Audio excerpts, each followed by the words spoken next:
Let's start. हमने अपनी पिछली वीडियो में बात की कि सीओपीडी क्या होता है, सीओपीडी की इन्वेस्टिगेशंस क्या हैं, डायग्नोज किस बेस पे करते हैं और सीओपीडी और एस्थमा में क्या डिफरेंस है।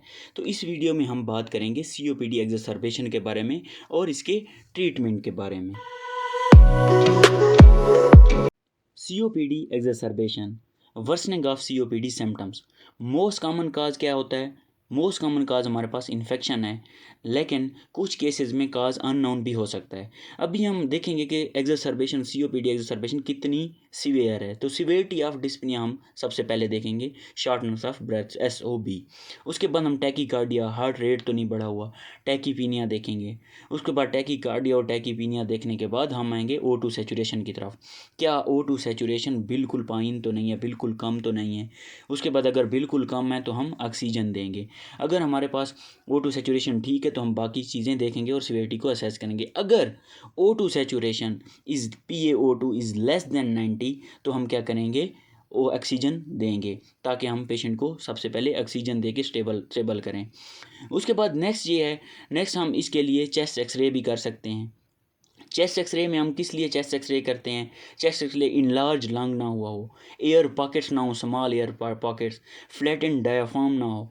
उसके बाद नेक्स्ट ये है कि हम ABG, एट्रियल ब्लड गैस भी कर सकते हैं to rule out metabolic acidosis.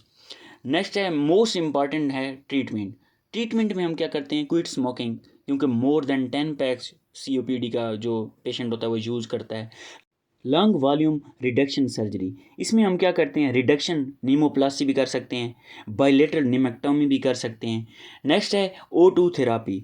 O2 therapy हम कब करते हैं? अगर हमारे पास सैचुरेशन लेस देन 88% हो तो हम क्या करते हैं? O2 थेरापी करते हैं। और राइट हार्ट फेलियर के केस में अगर हमारे पास सैचुरेशन लेस देन 89% और इक्वल टू 89% हो तो हम क्या करेंगे? O2 थेरापी करेंगे।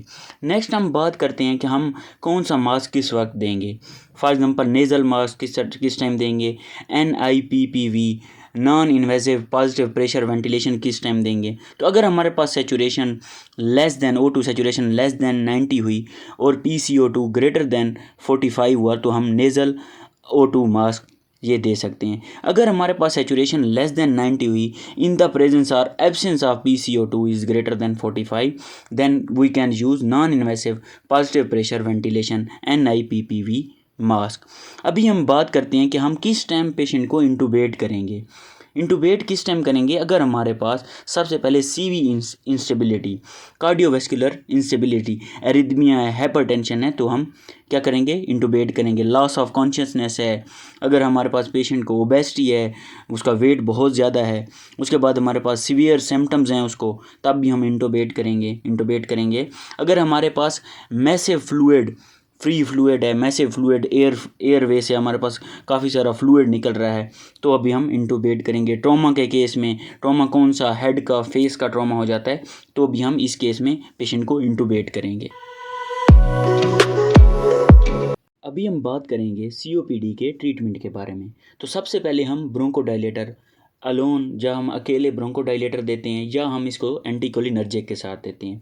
तो अगर ब्रोंकोडाइलेटर का काम क्या होता है? ये जो हमारे एयरवेज होते हैं उनके इर्द गिर्द जो मसल होते हैं उनको रिलैक्स करते हैं। उनको जब रिलैक्स करते हैं तो हम आसानी से सांस ले सकते हैं। ब्रोंकोडाइलेटर में हम मोस्ट ऑफ द टाइम एल्ब्यूटेरॉल देते हैं। एल्ब्यूटेरॉल में हम फॉर एग्जांपल हम साबा भी दे सकते हैं, लाबा भी दे सकते हैं। एंटीकोलिनर्जिक में हम इप्रोट्रोपियम भी दे सकते हैं। तो एंटीकोलिनर्जिक का क्या काम होता है? एंटीकोलिनर्जिक एयरवे की टून को काम करते हैं और इम्प्रूव करते हैं एक्सपिरेटरी फ्लो को। किस तरह? By inhibiting the parasympathetic activity. Parasympathetic activity को जब इनहिबिट करते हैं तो क्या करते हैं? एक्सपिरेटरी फ्लो को इंक्रीज़ करते हैं, इम्प्रूव करते हैं, जिसकी वजह से हम आसानी से सांस ले सकते हैं। तो हमारे पास एंटीकोलिनर्जिक में इप्रोट्रोपियम और टियोट्रोपियम आती हैं। नेक्स्ट हम ओरल एंटीबायोटिक्स भी दे सकते हैं। ओरल एंटीबायोटिक्स में हम most of the time azithromycin use करते हैं। एजिथ्रोमाइसिन क्या करती है? हमारे पास COPD एग्जर्सर्बेशन की रिकरेंस को कम करती है।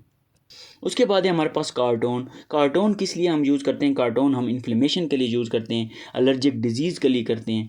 Most of the time carton is 5 to 10 मतलब डेज़ में हम इनको देते हैं। लॉन्ग टाइम के लिए हम कभी कार्टोन नहीं देते। उसके बाद हम लंग स्ट्रेंथिंग भी कर सकते हैं ट्रीटमेंट में।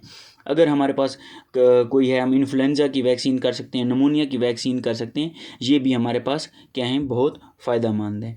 नेक्स्ट ये है कि कुछ ड्रग्स हैं जो कि हमारे पास डिक्रीज़ करती हैं एग्जर्सर्बेशन की रिकरेंस को।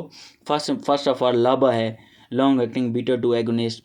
उसके बाद हमारे पास आ जाती है एंटीकोलिनर्जिक हैं, ये भी हमारे पास डिक्रीज़ करती हैं। उसके बाद हमारे पास है इन्फ्लुएंजा की किसी ने अगर वैक्सीन कराई हुई है तो वो भी हमारे पास एग्जर्सर्बेशन की रिकरेंस को डिक्रीज़ करती है। जिथ्रोमाइसिन, कोई ओरल एंटीबायोटिक्स ले रहा है, जिथ्रोमाइसिन फॉर एग्जांपल, वो भी हमारे पास डिक्रीज़ करती है। नेक्स्ट है हमारे पास इनहेल्ड कार्टिकोस्टेरॉइड्स, ये भी क्या करती हैं, हमारे पास एग्जर्सर्बेशन की रिकरेंस को डिक्रीज़ करती हैं।